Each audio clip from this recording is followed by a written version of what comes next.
Hello and welcome to all the students and viewers who are watching this channel of Kumar Satyavira College of Engineering and Management,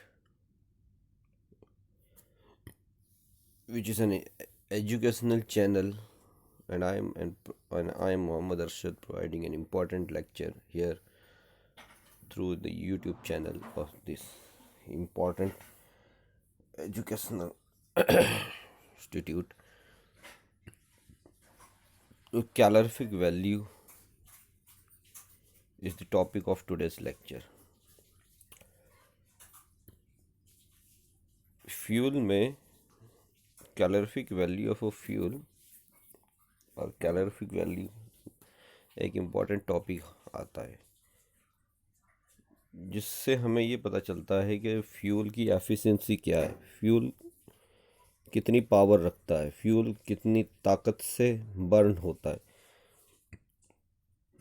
तो थोड़ा सा fuel के बारे में भी जानना ज़रूरी है कि फ्यूल है क्या, एक्चुअल में फ्यूल होता क्या है। तो what is the definition of fuel.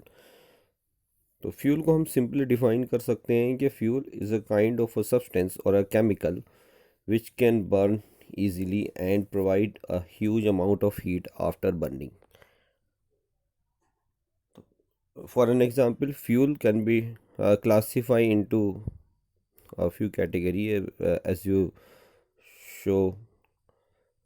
It will find out in different category of state of matter like solid, liquid और gaseous fuel. अगर हम इसको फ्यूल को कैटेगराइज करें ईंधन को, तो ये कुछ कैटेगरी में डिवाइड हो जाता है, जैसे कि सॉलिड फ्यूल है, लिक्विड फ्यूल है, गैसियस फ्यूल है। तो सॉलिड फ्यूल को अगर हम कुछ एग्जाम्पल को कंसिडर करें तो इसका one of the best example है वुड, लकड़ी।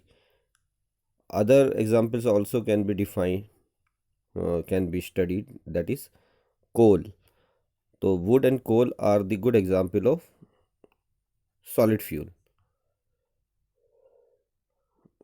लिक्विड फ्यूल में भी कुछ एग्जाम्पल आते हैं जिसे हम फ्यूल की स्टडी कर सकते हैं, जैसे कि पेट्रोलियम सब्सटेंस। तो लिक्विड फ्यूल में petroleum is the best example of liquid fuel. Gaseous fuel में एलपीजी, सीएनजी है, हाइड्रोजन फ्यूल्स हैं। तो there are lots of example also present in as far as concern the gaseous fuel. Now अगर हम fuel की efficiency को measure करें, fuel कितनी कैपेसिटी रखता है, फ्यूल की कितनी ताकत है, तो इसकी कैपेसिटी को मेज़र करने के लिए हमें इस कैलोरीफिक वैल्यू का मेज़र करना ज़रूरी है। यानी कि फ्यूल कितनी ताकत से जलेगा, बर्न होगा, कितनी हीट प्रोवाइड करेगा, तो वो किस पैरामीटर पर हम तय करेंगे, तो वो है कैलोरीफिक वैल्यू ऑफ फ्यूल। तो it is an important topic by which you can study about the fuel capacity. तो calorific value of a fuel है क्या। देखिए, अगर हम एक unit, 1 unit, that means 1 gram, 1 milligram और दी अदर थिंग्स, एक यूनिट फ्यूल ले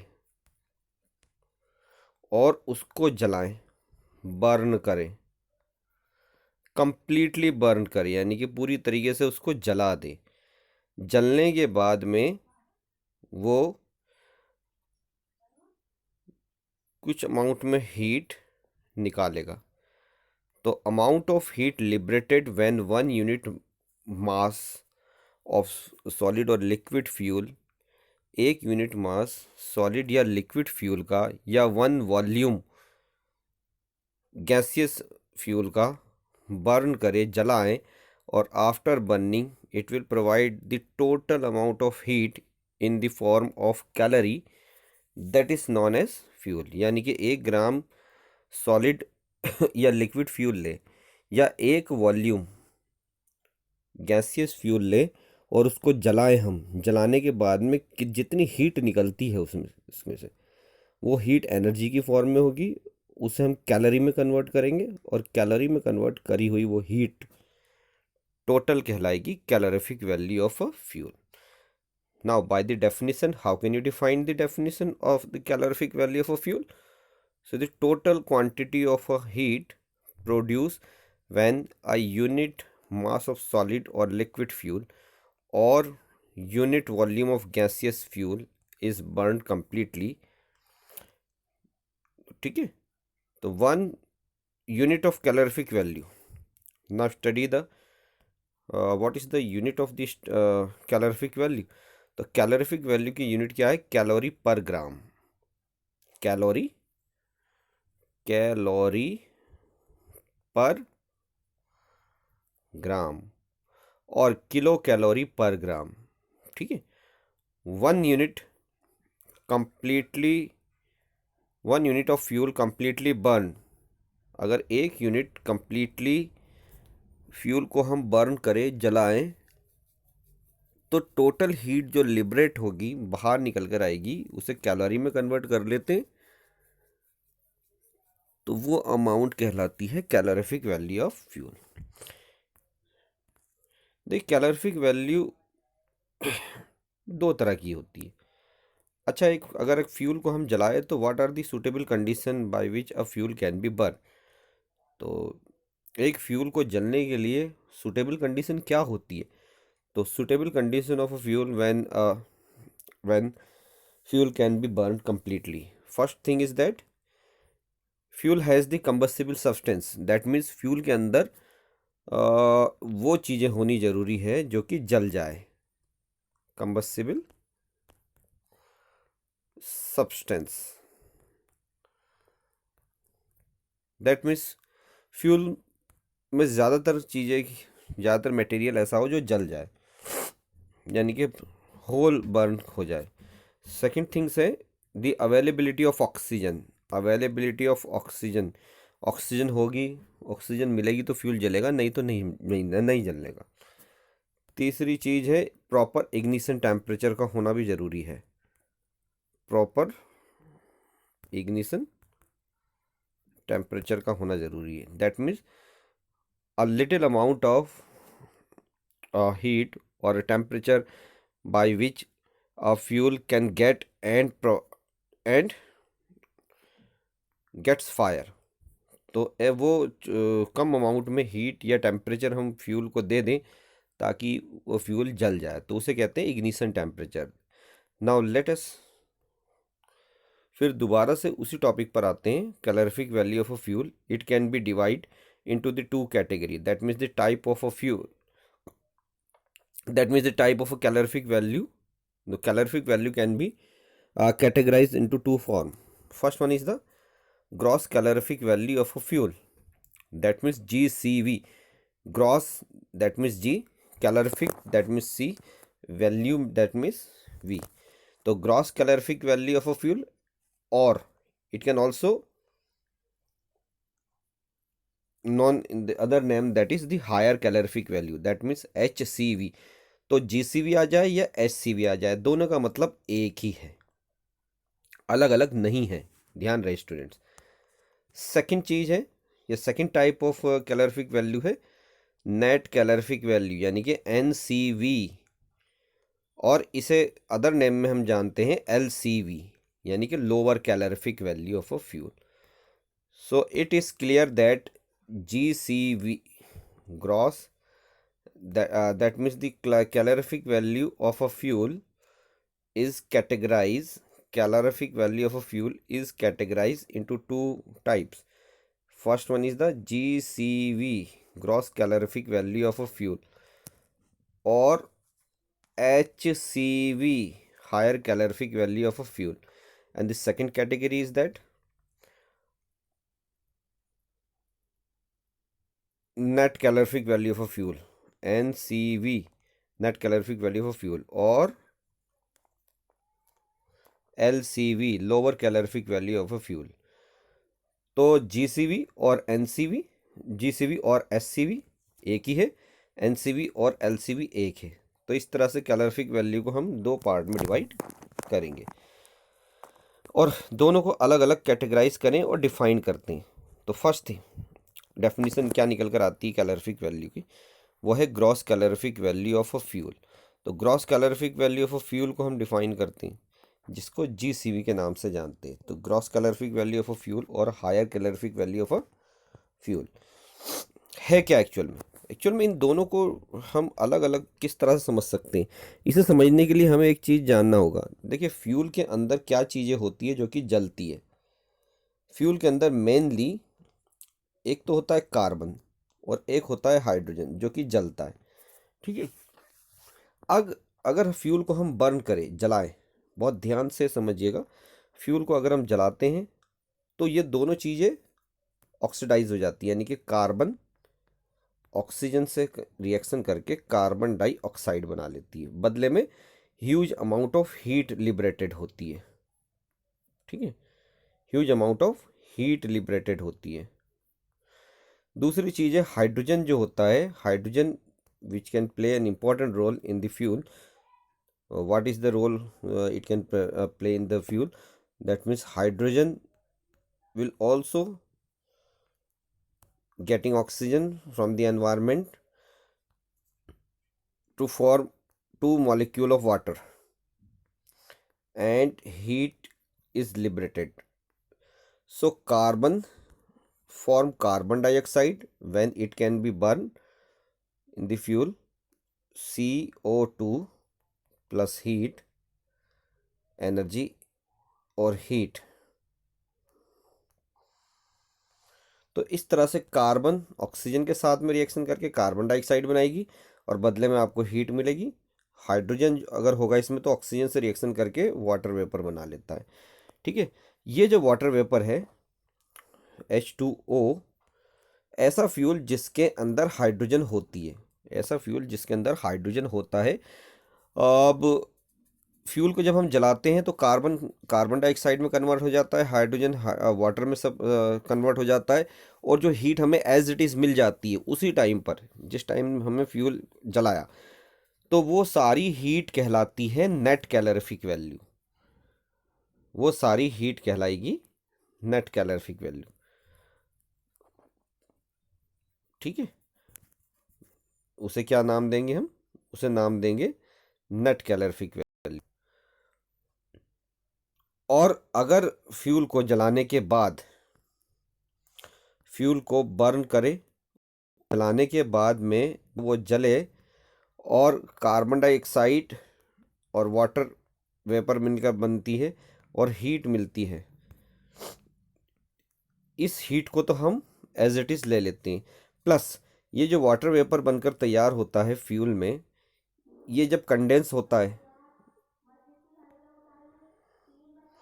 कंडेंस होकर, क्योंकि ये वेपर की फॉर्म में होता है, ये लिक्विड की फॉर्म में कन्वर्ट होता है। लिक्विड की फॉर्म में जब कन्वर्ट होता है तो बदले में ये हीट देगा, यानी कि अगर हम किसी वेपर पर हाथ रख देते हैं तो हमें बहुत ज़्यादा हीट महसूस होती है, उसे कहते हैं latent heat of water.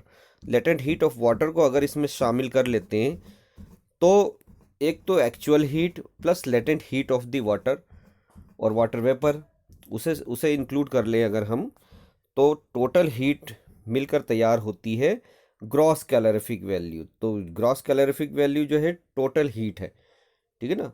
When a fuel can be burn and provide heat at the time of the burning and after cooling it, fuel को जब हम कूल करते हैं, उसे ठंडा करते हैं, तो ठंडा करने के बाद में जो हीट मिलती है लेटेंट हीट ऑफ वाटर, उसे हम इंक्लूड कर लें तो टोटल हीट कहलाएगी gross calorific value of a fuel. Now gross calorific value of a fuel को हम डिफाइन करते हैं, देख जैसे कि the total amount of heat liberated when unit mass और unit volume of a fuel has been burn completely, उसे जलाया जाए completely, and the product of combustion, यानी कि जो कंबसन जलने के बाद में जो प्रोडक्ट बचता है उसे ठंडा करें, और ठंडा करने के बाद में रूम टेम्परेचर पर जो टोटल हीट निकल कर तैयार होती है उसे हम कहते हैं gross calorific value of a fuel. इसे शॉर्ट में समझते हैं, फ्यूल लिया हमने, एक यूनिट मास फ्यूल लिया या एक यूनिट वॉल्यूम फ्यूल लिया, उसको जला दिया, कंप्लीटली बर्न करा, टोटल हीट बाहर निकलेगी। टोटल हीट बाहर निकलने के बाद में इसे ठंडा करते हैं, कूल करते हैं इसको रूम टेम्परेचर पर। तो एक तो हीट हमें यहाँ मिल गई, ठीक है ना, और उसे जब हम ठंडा करते हैं, कूल करते हैं रूम टेम्परेचर पर ले लाकर, तब ठंडा करने के बाद में भी हमें हीट मिलती है। तो heat evolve during the burn, वो हीट जो कि बर्न करते वक्त, प्लस हीट वो वाली हीट जो कि कूल करने के बाद में निकलती है, यानी कि लेटेंट हीट ऑफ वाटर और वाटर वेपर, उसको इंक्लूड कर लेते हैं, तो उसे कहते हैं जीसीवी, यानी कि gross calorific value of a fuel. अब नेट कैलोरीफिक वैल्यू क्या होती है? देखिए, जीसीवी को हम जब हम फ्यूल को जलाते हैं, हम बर्न करते हैं, तो जब हीट टोटल हमें हीट जितनी मिल जाती है उसी टाइम पर, तो उसे कहते हैं एनसीवी, ठीक है ना। और लेटेंट हीट भी इसमें इंक्लूड कर लेते हैं, इसमें प्लस कर लेते हैं एनसीवी में, तो ये टोटल हीट मिलकर तैयार हो जाती है जीसीवी, यानी कि gross calorific value of a fuel. इसकी यूनिट क्या है? ग्राम पर कैलोरी पर ग्राम। अब दूसरी हीट के बारे में पढ़ते हैं हम, नेट कैलोरीफिक वैल्यू यानी कि lower calorific value of a fuel. इसके बारे में क्या पढ़ेंगे? अगर फ्यूल को जलाने के बाद में एज इट इज़ हीट उससे ले लें और उसे ठंडा ना करें, ठीक है, ठंडा ना करें, वो हीट को हम यूज़ ना करें, यानी कि लेटेंट हीट ऑफ वाटर को हम यूज़ ना करें, और वो हीट जो कि हमने एज इट इज़ ले ली, एक्चुअल में यही हीट हम यूज़ करते हैं। हम फ्यूल को जलाते हैं और उसका वेट नहीं करते हैं कि वो ठंडा हो, और जो कंबस्टिबल मटेरियल है उससे भी हमें हीट दोबारा से मिल जाए, तो ऐसा एक्चुअल में हो नहीं पाता। तो हम जो हीट का यूज़ कर पाते हैं वो नेट कैलोरीफिक वैल्यू का ही ज़्यादातर यूज़ हम कर पाते हैं। तो how can you define the net calorific value of a fuel? Now understand, और it is also defined, it is also known the LCV, यानी कि लोअर कैलोरीफिक वैल्यू के नाम से भी जानते हैं। तो अब इसको भी डिफाइन करते हैं, the net heat produce when 1 unit volume और 1 unit mass of the fuel, एक यूनिट वॉल्यूम या एक यूनिट मास को जलाया जाए, हीट निकलती है उसमें, कंप्लीटली बर्न हो जाए फ्यूल, और कंबस्टिबल प्रोडक्ट जो है gases are allowed to escape, उसको ऐसे ही छोड़ दिया जाता है, उसका कुछ भी यूज़ हम नहीं करते, यानी कि गैसेस मटेरियल निकले, वाटर वेपर निकले, उसे हमने ऐसे ही छोड़ दिया, उसका यूज़ नहीं किया। तो इस तरह की हीट को कहते हैं लोअर कैलोरीफिक वैल्यू और net calorific value of a fuel. तो एनसीवी और LCV, GCV is equal to GCV minus latent heat of condensation of steam. तो अगर हम जीसीवी में से लेटेंट हीट ऑफ वाटर या स्टीम को माइनस कर लेते हैं, तो ये हमें मिलता है net calorific value of a fuel. तो क्वेश्चन सिंपल सा आता है इसमें कि why GCV is higher than NCV, why GCV higher क्यों है एनसीवी से, एनसीवी या एनसीवी कम क्यों है जीसीवी से? बिकॉज इसका आंसर इसी एक स्टेटमेंट में छुपा हुआ है। देखिए, GCV is equal to NCV plus latent heat of condensation of steam, यानी कि अगर हम एनसीवी में latent heat of condensation steam को इंक्लूड कर लेते हैं, तो ये क्या बन जाता है? जीसीवी। तो GCV is higher than NCV because GCV includes the latent heat of condensation of steam, ठीक है ना। और इसको किस तरह से हम और एक्सप्लेन कर सकते हैं? तो इसे एक्सप्लेन कर सकते हैं हम, यहाँ पर आपको दे रखा है एक स्टेटमेंट, देखिए, almost all fuel contain hydrogen, लगभग सभी फ्यूल में हाइड्रोजन होता है। When calorific value of a fuel containing hydrogen, ऐसा फ्यूल जिसके अंदर हाइड्रोजन होता है, उसकी calorific value is determine experimentally, the hydrogen is converted into steam. जब फ्यूल जलता है तो हाइड्रोजन स्टीम में कन्वर्ट हो जाता है, यानी कि वाटर वेपर में कन्वर्ट हो जाता है। If product of the combustion are cooled, अगर प्रोडक्ट को कूल किया जाए रूम टेम्परेचर पर 15 डिग्री सेंटीग्रेड पर तक, the latent heat of condensation of steam, तो वो जो लेटेंट हीट निकल कर तैयार होती है, कंडेंसेशन ऑफ स्टीम जिसको कहते हैं, get included in the measured heat, उसे भी शामिल कर लिया जाता है मेजर हीट में। एक हीट तो वो जो फ्यूल जला और हमें एज इट इज़ मिल गई, एक हीट वो है जो कि गैसियस सब्सटेंस बना, यानी कि लेटेंट हीट ऑफ स्टीम को भी इंक्लूड कर ले उसी हीट के अंदर, प्लस कर लें, तो टोटल हीट जो होती है उसे higher calorific value of a fuel का नाम दिया जाता है, यानी कि जीसीवी का नाम दिया जाता है। तो फ्यूल के अंदर दो चीज़ें होती है, कार्बन है या हाइड्रोजन। कार्बन जलने के बाद में कार्बन डाइऑक्साइड निकालता है और हीट इंक्लूड होती है, जबकि वाटर जो है, हाइड्रोजन जो है ऑक्सीजन के साथ में जलता है और हीट निकलती है। तो हीट 1 प्लस हीट 2, इन दोनों को प्लस कर ले तो एनसीवी। और अगर इसी वाटर वेपर को ठंडा कर ले हम, ठंडा करने के बाद में कंडेंसेशन स्टीम यानी कि लेटेंट हीट ऑफ स्टीम भी इंक्लूड कर लेते हैं, यानी कि हीट 3, तो हीट 3 भी इंक्लूड कर ले हम इसमें इसे, तो ये कहलाएगी जीसीवी। ठीक है, तो I hope you have understand the whole topic of calorific value of a fuel. So thank you of all.